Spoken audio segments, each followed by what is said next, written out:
প্রিয় দর্শক বন্ধুরা, এই মুহূর্তের জন্য আপার প্রাইমারি থেকে উঠে আসছে নিয়োগের কার্যক্রম নিয়ে এবার কমিশনের তৎপরতার একটি সংক্ষিপ্ত খবর আপডেট। এই মুহূর্তের জন্য এই ভিডিওটা অবশ্যই কিন্তু আপনারা দেখে নিন, কারণ আর্জেন্ট ভিত্তিতে এই ভিডিওটা আপনাদের জন্যই ক্রিয়েট করতে হচ্ছে। অবশ্যই ভিডিওটিকে শেষ পর্যন্ত ওয়াচ করবেন, চ্যানেলটিকে অতি অবশ্যই সাবস্ক্রাইব করে নিয়ে সঙ্গে থাকবেন। অত্যন্ত গুরুত্বপূর্ণ একটি ইনফরমেশন উঠে আসছে। ম্যাট কেসের জাজমেন্ট হয়ে গিয়েছে, ইতিমধ্যেই 3টে দিন কিন্তু অতিক্রান্ত হওয়ার মুখে, এবং তার পরেই উঠে আসছে নিয়োগের কার্যক্রম নিয়ে এবার কমিশনের তৎপরতার একটি গুরুত্বপূর্ণ খবর। তো সেই বিষয়ে কমিশনের তৎপরতা ঠিক কোন কোন দিক থেকে, সেই সংক্রান্ত বিষয়ে আভাস ইঙ্গিতে একটি জরুরি তথ্য উঠে আসছে, যে ভিডিওর মধ্যে প্রোভাইড করবার চেষ্টা করছি।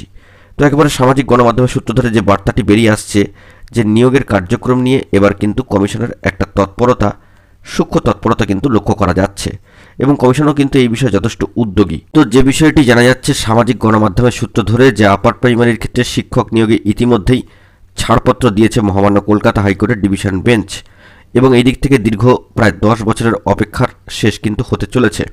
আপার প্রাইমারির ক্ষেত্রে 14,052 জনের যে নিয়োগের একটা ছাড়পত্র, কার্যত ঘোষিত শূন্যপদ অনুযায়ী এই শিক্ষক নিয়োগ প্রক্রিয়ার ক্ষেত্রে নতুন করে মেধাতালিকা প্রকাশ করার নির্দেশ এসেছে 11 নম্বর কোর্টের সম্মানীয় বিচক্ষণ বিচারপতির তরফ থেকে, এবং মহামান্য কলকাতা হাইকোর্টের নির্দেশের পরই নিয়োগের ক্ষেত্রে তৎপরতা পশ্চিমবঙ্গ স্কুল সার্ভিস কমিশনার। এবং সেই সংক্রান্ত বিষয়ে যেটা জানা যাচ্ছে, যে গত বুধবার মহামান্য কলকাতা হাইকোর্টের নির্দেশ জারি হয়েছে।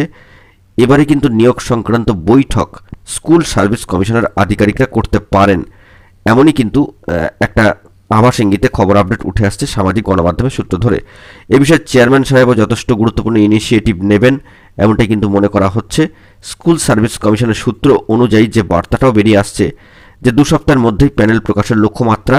তবে আমরা জানি যে কোর্টের নির্দেশ অনুযায়ী যে জাজমেন্ট প্রকাশের দিন থেকে আগামী 4 সপ্তাহের মধ্যেই এই কার্যক্রম সম্পাদন করতে হবে। তবে মহামান্য কলকাতা হাইকোর্টের নির্দেশের একটি অংশ, বলা যেতে পারে একটি নয়, বেশ কিছু অংশ, অর্থাৎ কয়েকটি অংশ এবং আরও বিশদে মহামান্য আদালতের কাছে জানতে চাইবে এসএসসি, এমনও কিন্তু জানা যাচ্ছে।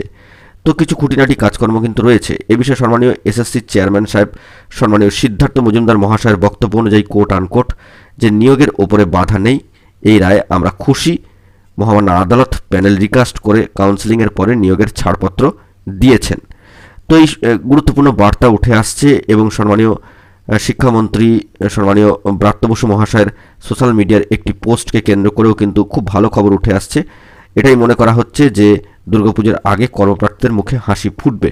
তো এই বিষয়ে কত দ্রুত জট কাটিয়ে স্কুল সার্ভিস কমিশন অত্যন্ত দ্রুততার সাথেই নিয়োগ প্রক্রিয়া সম্পূর্ণ করবেন, সেটাই এখন মাত্র দেখার অপেক্ষা। তো এখন আপাতত এই খবরটাই উঠে আসছে সামাজিক গণমাধ্যমের সূত্র ধরে কমিশনের তৎপরতাকে কেন্দ্র করে সংক্ষিপ্ত এই আপডেটটি। বন্ধুরা, এখন এই পর্যন্তই। গুরুত্বপূর্ণ আপডেটগুলি পাওয়ার জন্য চ্যানেলটিকে সাবস্ক্রাইব করে সঙ্গে থাকুন। ধন্যবাদ।